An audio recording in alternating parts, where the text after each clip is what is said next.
Welcome to the Digital Monkeys podcast. I'm your host, Frank, joined by Teren and Cynthia. it's been a long while since we've done a podcast series, but today we have a very interesting topic that we're going to talk about, and it's all about TV, all mediums of TV.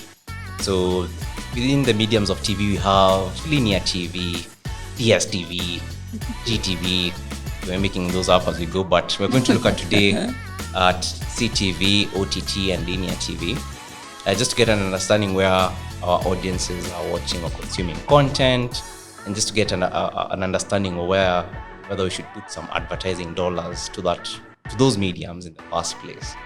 So I don't know any of you how you unwind when you're at home with TV. Is it streaming? Is it music? How do you watch your TV? How do you enjoy that alone time? It's not alone time. How do you enjoy that consumption time when you're watching something? Unwinding time is watching, but not TV. Not TV. No, not TV. It's the phone, YouTube, Yeah, Netflix. and then Pretty much. That's it. those two. Yeah. What about you, Anne? Same thing. On the phone, definitely. On the phone. Yeah. So TV in the traditional sense. No. This podcast is now over because people watch on the phones. But just moving on in terms of now aspects of TV. So I think traditionally, growing up, when you used to watch linear TV refers to traditional TV where you used to watch a program. It's scheduled. An ad comes before 7. Still works to date. 9. Those times where you're expecting to see a few buffered ads or programmed ads. So that's linear TV. But over the years, over the decades that have moved, there's OTT over the top, and this has been spearheaded by growth of streaming services such as Netflix. There's Amazon Prime. There's Hulu. And then there's a new player, CTV, has been existent for a while now. But this is also an exciting time, I think, for TV. I think TV has been made more excitable now. I don't know if you guys will switch from your phones now to... Is this the same switch we did a couple of years ago from analog to digital? Same thing.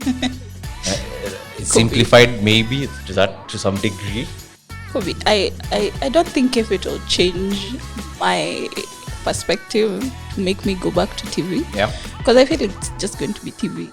And maybe what I'll do on my phone, Yeah. I'll still be able to do it on the TV. On the TV. What's the point? So interesting. So, we watch episodes and programs of stuff. So others are paid for, others are free, others you just find yourself, you don't know whether it was paid for. People who share people's accounts and watch free content. So it's paid, but you're watching it for free. So just analyzing even our own consumption habits. I think as this economy is growing, people are subscribing to more things. Started off with, I think, Netflix a while back, music then came in, then Amazon Prime, new channels are being released, Apple TV, Disney, all those streaming services. Yeah. But also the guys who have streaming devices, maybe your Fire Sticks, your gaming consoles, but maybe you still watch content for free. You're not paying for a service. So that's how connected TV comes in. Okay. You have a PlayStation, few games here and there, and then, and access Netflix there. But maybe you want to explore more content variation and explore more free apps. Yeah. And in exchange of you viewing that content, there's some few ads. I don't know if you guys have ever interacted with those services. I know there's Plex, there's MB. It's a very interesting, but I don't know if you guys would ever explore that. Would you ever explore just watching free content in exchange of a few ads here and there? Not annoyingly those ads that are like 17 ads in 5 minutes of watch time. Yeah. I don't know if you'd explore that option. Curiosity Of the make content. me explore it just to see what it is. Yeah. I wouldn't, because it sounds like you're pushing whatever I'm already disregarding on YouTube. Yeah. The ads that keep running now. Endlessly. Yes. Now you're adding a new device or app doing the same thing that's happening on YouTube, and I'm not interested. So why would I subscribe to that. So it's scaled down. I'll call it's a scaled down version. It's really targeted. So let's say, for instance, let me give you a case point. So I've tried one called Lex and MB. How I used to stream content is you download torrents, you create your own server so that you know where you're watching. The last episode was this. When you've downloaded a lot of stuff, it's when you hit play and electricity goes, you still have to go and find where you're watching. It was 36th or 45th minute. Yeah. So there are those smart server systems that you can download torrent content. Yeah. But it's a smart system where it remembers where you've been, the last episode, next episode. So how I experimented was first off with that. And as the platforms grew, you could access free content. So free content would be culture content, animal content, National Geographic content to some degree. Yeah. And when you're watching the content, let's say it's a 1 hour show, 1 hour episode, you only see an ad maybe 3 times or 2 times the whole episode. But it's not really super forced. So it's like when you start watching the episode and there's too much heat when you're enjoying the session and just see one ad, and then just before even you grab a sip or popcorn, another ad shows up. It's very tactical. It's not, and the people not as invasive as YouTube. It's not intrusive. It's not invasive. Plus the people also advertising there, I think, closely match somewhat what to encompass, advertising, but in a clever sense. So let's say, for instance, let me give you a really good case. So I was watching free content. I believe it was an animal channel. I don't know, maybe lions, cheetahs or something. And while I was watching the episode, towards lunch, and an ad came up for food. So I accessed the info, how I accessed that piece of ad, how I consumed it was in passing. I can go for a bathroom break. I can go. It's not something that I need to. There are those that are really interesting, really want to see, and they're not very long. So 5 seconds, 15 seconds. I think the longest I've seen is maybe 25, 30 seconds. You've just answered a question I had. Yeah. The length of the ad. But those that are really interesting, you just sit through and you're like, wow, as in this is something different. Yeah. But in terms of the consumption habits, what I found out, like just from that experience, was I didn't feel like it was an ad, like at that point when I was watching it. Because, I think being exposed to, maybe a bad example is you're watching something, and as advertisers, it's a very bad practice where you are putting an ad, don't put frequency capping, and people see the same ad, let's say in 1, 3, 5 minute video, 10 minute, they've seen like 15 times. Yeah. It gets annoying. I know it's supposed to create some sort of saliency, but it becomes a bit too much, a bit too tacky, a bit too annoying. Yeah. So that's the beauty that I found. Like, I appreciated watching the ad just because I knew it wouldn't be that. And it's not in succession when you're watching the episodes. At episode 2, another ad set comes up. It gives you a buffer of it to enjoy. So it's not really programmed at every episode, at every instance. It's there on your face shouting, watch me, buy this now, target you in the next 5 minutes if you don't, So it's a very interesting medium, I would say. And I think to pick up here, I think we're more opened up, that medium. I'm sure. In fact, I wanted to ask that question. Do you think we have picked it up? Like, is it something? Because clearly, we've asked both of us. It's not something we're exposed to. Exactly.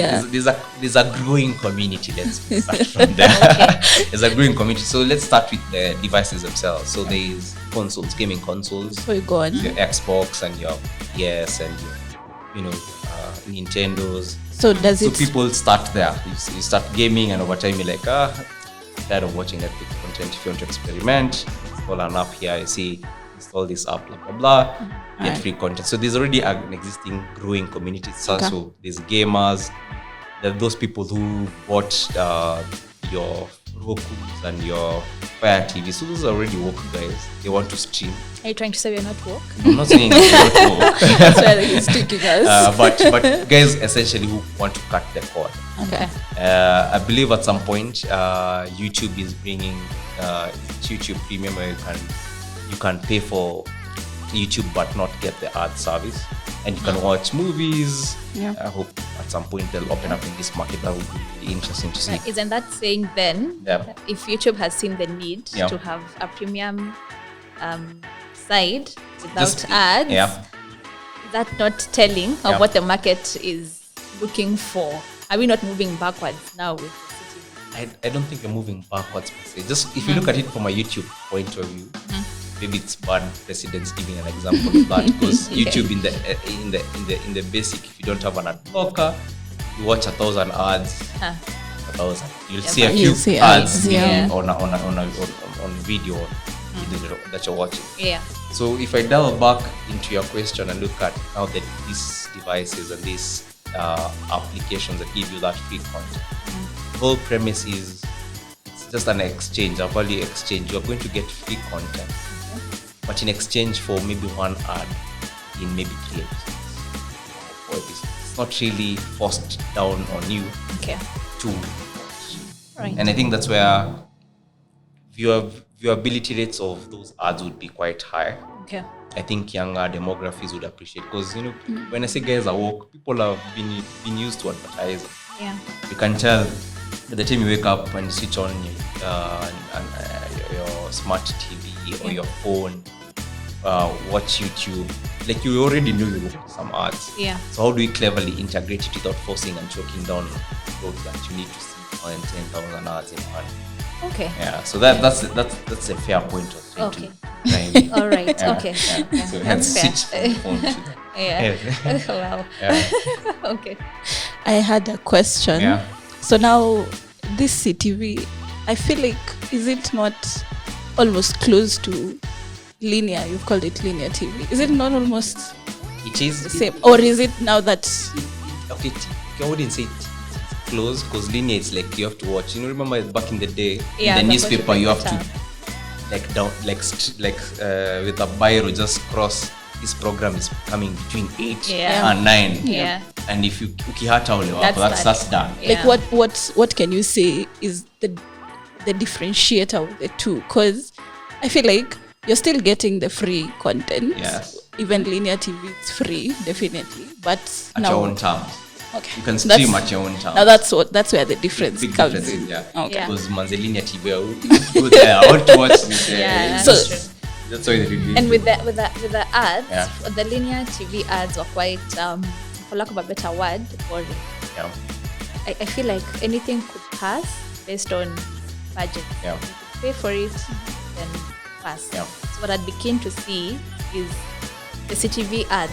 Are they just based on budget, or do they have another criteria of deciding, okay, this ad pass or?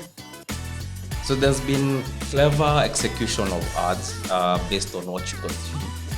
So if you're watching those dramatic shows and they position either food and beverage ads, if you're watching anything that has a bit of sports, they do some gaming ads for the gamers. So I think it's how do you bring that engagement without forcing a boring ad. Let's say a financial ad or a very boring conversation or boring ad from a very exciting show, and you just tune on. So I think it's going to be very engaging. They can be tailor-made to suit whatever you're watching. Okay. I think that would be the interest when you're watching that crime drama series, or you're watching that Diamond show. So sure you're going to bring that up. Which guys have watched like 1,000 times, and it's like Okay. So you'd imagine watching an art and then you just see a food and video art over there, and you want to binge watch and okay. So the content would match the ad. So yes. I mean the so mood. that's our role as advertisers Okay. to cleverly see the opportunities of placement, where guys see if I place this, it's not too off. Yeah. It's something that someone can easily pick. Yeah. Imagine if you're streaming a past match, a soccer match, or a past race, on race, and you can see an alcoholic beverage advertisement. Very targeted, very in the moment. Yeah. So I think as advertisers, we have a way to guide that in terms of don't place something that you think will not resonate fastly with the consumers of the content. Okay. That would be the end game, as in a good driver for us to think about. Okay. I think as a consumer, I'm 90% sold. 90% sold. Someone in the advertisement industry, 100%. So I wanted to ask something from a perspective of someone in the advertising. Do you okay, now that you're reaching out, the ads is targeting these people. Do you think I'll spend more? Because not everyone, you might have the connected TV. I don't have connected TV. Is there something that I'm gaining as an advertiser in terms of cost? Is there a benefit that I'll get for advertising using CTV? So there is, and this is just from a reach perspective. We always want to at areas where our audiences are in the first place.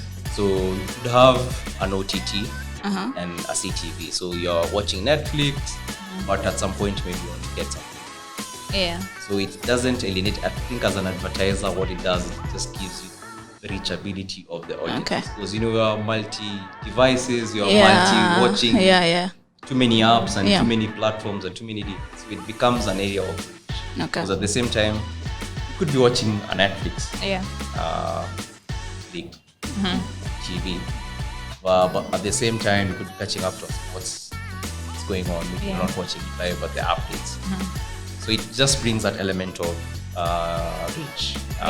From a cost point, I would say connected TV presents challenges as well. Just because it's too widely fragmented, with so many channels, so many players, so many apps that will come into play.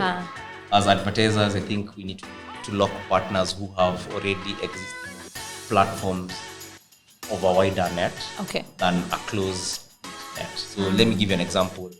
Look at a partner who have your Plex, your MBs, your Codis. Like they have a plethora of apps within their ecosystem for reachability. So at least you know, at least when I do the targeting, when I do the segmentation and the placement, it's going to that reach.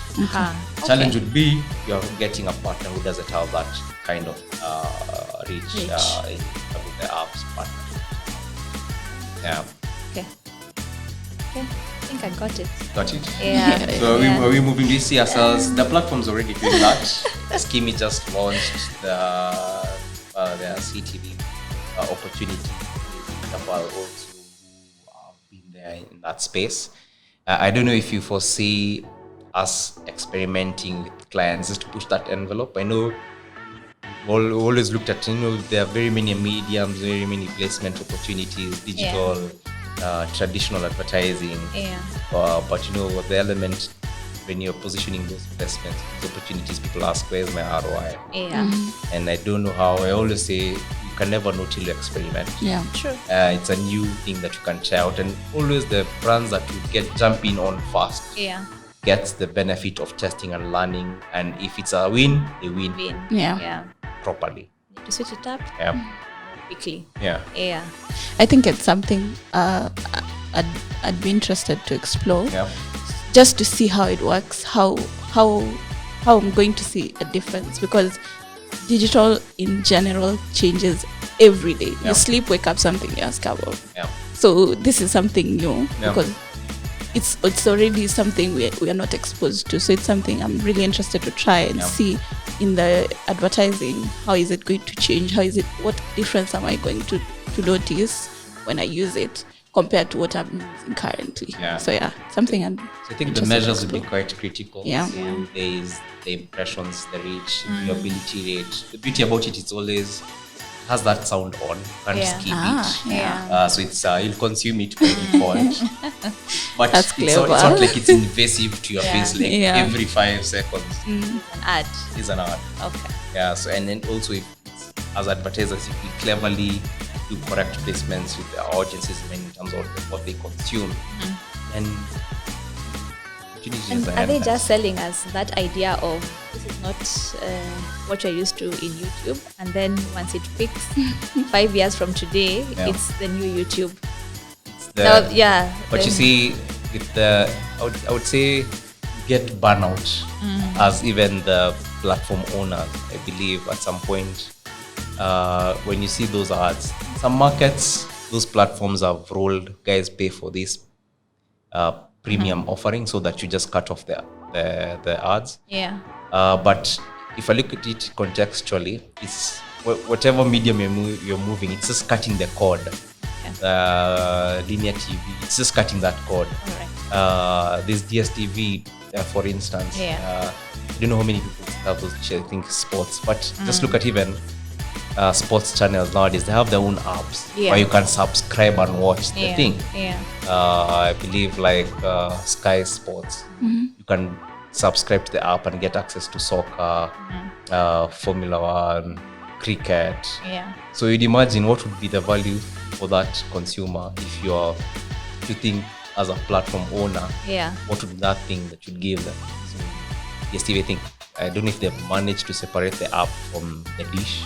That is a very interesting way. People just pay for the app, get subscribed to maybe if you want to watch sports channels. Also that provides advertising opportunities. You get more subscriber base, more reach again, targeted based on all the content that's already prescribed. I think we're moving in a very interesting direction. It's going to get exciting. And also I think also the thing that is really facilitating is our bandwidth.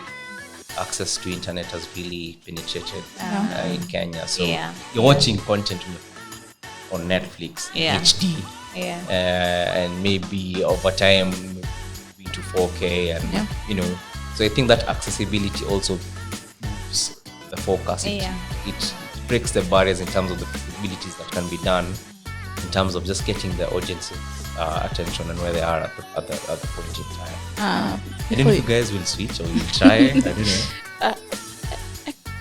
I think I'll answer that at the end of it. Let me see that. When you're advertising on this CTV, is it possible for you to track your advertisements, your ads, how they're doing, how they're performing? You can be able to track it. So, then that's something that can work, because at the end of the day, you need to know if your market, like you're having return on interest. Your marketing strategy is working. It's something.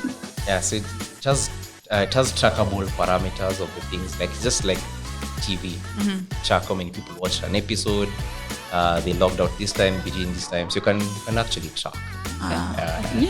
I don't know. Are you guys going to try? I can come set you up. It's 2,000 bob just to come and set you up. I don't mind doing that. Get free content. See, the content is free, but setting up is 2,000. That's my cost. Wow. Because he introduced us to it. Well, maybe because I'm a Netflix fan, loyal to Netflix.